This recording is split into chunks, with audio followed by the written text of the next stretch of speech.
ধানমন্ডি ৩২-এর ঘটনায় বিএনপির একাংশ আওয়ামী লীগের পক্ষ নিল। বিএনপির একাংশের মায়াকান্না শুরু হয়ে গিয়েছে, তাদের কান্নাকাটি অলরেডি স্টার্টেড। দর্শক, ছাত্রলীগ নিষিদ্ধের সময় যারা কষ্ট পেয়েছিলেন, যারা বলেছিলেন যে এভাবে নিষিদ্ধ করা ঠিক হয়নি, এরপর তো বিএনপি ছাত্রদল নিষিদ্ধ করবে, দেখেন অগ্রিম ভয় পাওয়া শুরু করেছে। মানে নিজেদেরকে ছাত্রলীগের মতো মনে করে। বিএনপির ওই স্থায়ী কমিটির সদস্য, ওই নেতারা, তারা ধানমন্ডি ৩২-এ জনগণ শান্তিপূর্ণ যে ক্ষোভ দেখিয়েছে, অবশ্যই শান্তিপূর্ণ, কারণ ওখানে কোনো অঘটন ঘটেনি, কোনো মানুষ আহত নিহত হয়নি, জাস্ট ইট পাথর ভেঙে ফেলেছে। সেই ঘটনায় আওয়ামী লীগের বয়ানের পক্ষে অবস্থান নিয়েছে এবং মায়াকান্না শুরু করেছে, ছাত্রদের বিরুদ্ধে অবস্থান নিয়েছে। এখন ধানমন্ডি ৩২-এ হাসিনা বলেছে দেশবাসীর কাছে বিচার চাই, বিচার চাই। এখন বিএনপি স্থায়ী কমিটির সদস্যরাও ধানমন্ডি ৩২-কে যারা জয়বাংলা করেছেন তাদের বিচার চাই।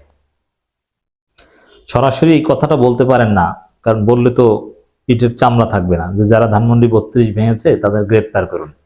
কিন্তু যা বলেছে তার অর্থ এটাই যে তাদের গ্রেপ্তার করুন। আওয়ামী লীগ যা বলছে সেটা, অবাক হচ্ছেন? এটাই সত্য।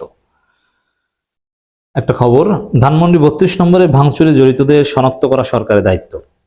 এই শনাক্ত করা অর্থ কি?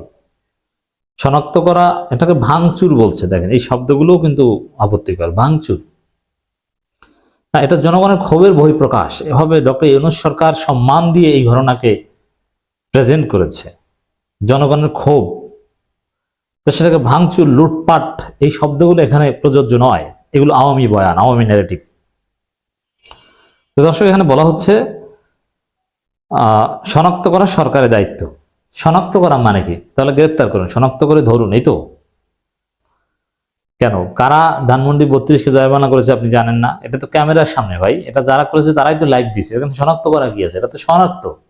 ছাত্ররা করেছে, বিএনপি ছিল, ইঞ্জিনিয়ার ইশরাকের লোকজন ছিল। এবার বুঝছেন কারা ছিল? ছাত্র দলের ছেলেরা জিয়ার সৈনিক স্লোগান দিয়ে ভেঙেছে, শিবিরের ছেলেরা নারাই তাকবীর স্লোগান দিয়ে ভেঙেছে। সব শ্রেণী পেশার মানুষ ছিল। কারা ধানমন্ডি ৩২ ভেঙেছে? সরকারকে শনাক্ত করতে বলছেন। এই শনাক্ত করার অর্থ হলো যে শনাক্ত করে গ্রেপ্তার করুন। আপনি এটা জানবেন না, কারণ আপনি ৫ আগস্ট মাঠে ছিলেন না। ৫ আগস্ট যারা ঘটিয়েছে ধানমন্ডি ৩২-কে জয়বাংলা, তারাই করেছে। শনাক্ত হয়ে গিয়েছে না? এখন চুপ করে বসে থাকেন। আপনি ৫ আগস্ট ঘটান নাই, আপনি ৫ আগস্ট মাঠে ছিলেন না, বা জুলাই আগস্টের সাথে আপনি জড়িত নয়, আপনি জানেন না যে কারা ঘটিয়েছে। আমি বলছি যে আমি ঘটিয়েছি, আমরা ঘটিয়েছি, আমার লোকজন ঘটিয়েছে, আমার ভাইরা ঘটিয়েছে। এখন কি করবেন? এই যে শনাক্ত করে দিলাম, আপনার বাপ মোদিকে যে বলেন যে শনাক্ত করেছি, ধরতে বলেন আমাদেরকে, ইউনূস তো ধরবে না। কত বড় কথা দেখেন, শনাক্ত করা সরকারের দায়িত্ব। ভাই, এটা ক্যামেরার সামনে ঘোষণা দিয়ে করেছে, এটা তো রাতের অন্ধকারে না, এটা পূর্ব ঘোষিত কর্মসূচি ছিল। এটা তো কোনো ঝটিকা টাইপের কর্মসূচি না, পূর্ব ঘোষিত। ধানমন্ডি ৩২ নম্বরে ভাঙচুরের ঘটনায় জড়িতদের শনাক্ত করা সরকারের দায়িত্ব বলে মন্তব্য করেছেন বিএনপি স্থায়ী কমিটির সদস্য গয়েশ্বরচন্দ্র রায়। আমরা বলি এটা যে ধানমন্ডি ৩২-এর নিচে ওখানে ৫ তলা বা বড় কোনো ভবনের সন্ধান পাওয়া গেছে, আন্ডারগ্রাউন্ড ভবন। সেখানে আয়না ঘরের মতো ধারণা করা হচ্ছে, পানি, কুমির থাকতে পারে, হেলমেট পাওয়া যাচ্ছে।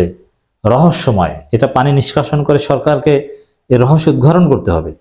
আমরা দাবি করছি এইটা, আর গয়েশ্বরচন্দ্র দাবি করছে কারা ওই আন্ডারগ্রাউন্ড ভবন আবিষ্কার করেছে, এদেরকে শনাক্ত করে ধরুন। পার্থক্যটা দেখছেন? এরা কারা? এরাই হচ্ছে ছাত্রলীগ নিষিদ্ধে কষ্ট পায়। আচ্ছা, এই যে আওয়ামী লীগ নিষিদ্ধ হবে, এটা তো আমরা নিশ্চয়তা দিয়েছি আপনাদেরকে, সরকার আমাদেরকে নিশ্চয়তা দিয়েছে, আমরা আপনাদের জানিয়ে দিয়েছি। তখন এই গয়েশ্বরচন্দ্র রায়, মির্জা ফখরুল, রুমিন ফারহানা, এই তিনজনের আশেপাশে লোক থাকবেন, আওয়ামী লীগ নিষিদ্ধের গেজেট শুনে হার্ট অ্যাটাক না করে।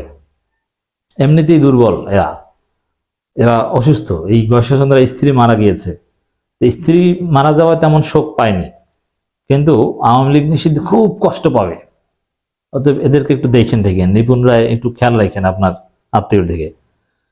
ডিপ্লোমা ইঞ্জিনিয়ার্স ইনস্টিটিউশনে রাষ্ট্র পরিচালনা সরকারের দায়িত্ব নিয়ে আলোচনা সভায় আয়োজন করে জাতীয়তাবাদী নাগরিক সমাজ, সেখানে কথা বলেন। জাতীয়তাবাদী কত সমাজ, এগুলোর খাওয়া নাই।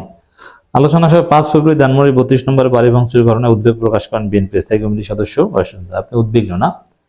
তো তাহলে গয়েশ্বরচন্দ্র রায়ের লোকজন একটু ফিরাতে যেতেন, আপনি একটা ফেসবুক পোস্ট দিতেন যখন ভাঙার ঘোষণা দেওয়া হয়, ভাই ভাঙেন না, ডক্টর ইউনূসকে ফোন করতেন যে স্যার বাঁচান, স্যার ধানমন্ডি 32 বাঁচান। আপনি আওয়ামী লীগের লোকজন, বঙ্গবীর কাদের সিদ্দিকী, এরা যে এরকম হাত মেলে দাঁড়াতেন যে না না বাচ্চা তোমরা ভাঙিও না, কষ্ট পাবো। এখন আপনি মায়া কান্না দেখাচ্ছেন কেন? ঘোষণা দিয়ে এটি ঘটানো হলেও সরকার কেন পরিস্থিতি নিয়ন্ত্রণ করেনি তা নিয়ে প্রশ্ন তোলেন তিনি। আচ্ছা, লক্ষ লক্ষ মানুষ ঘোষণা দিয়ে গিয়েছে, সরকার পরিস্থিতি নিয়ন্ত্রণ করা মানে কি সরকার গুলি করবে?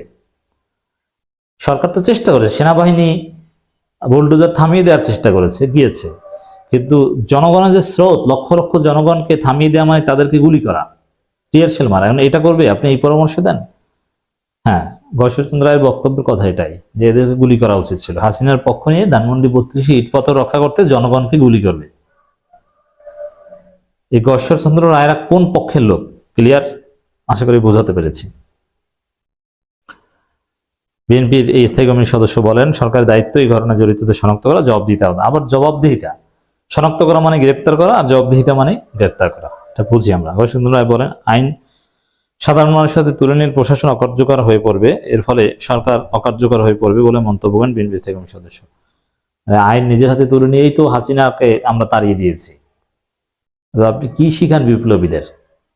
আপনি এখন চুপ করেন, আপনার অবসরের সময় হয়েছে, আপনার সার্ভিস মনে হয় বাংলাদেশের প্রয়োজন নেই।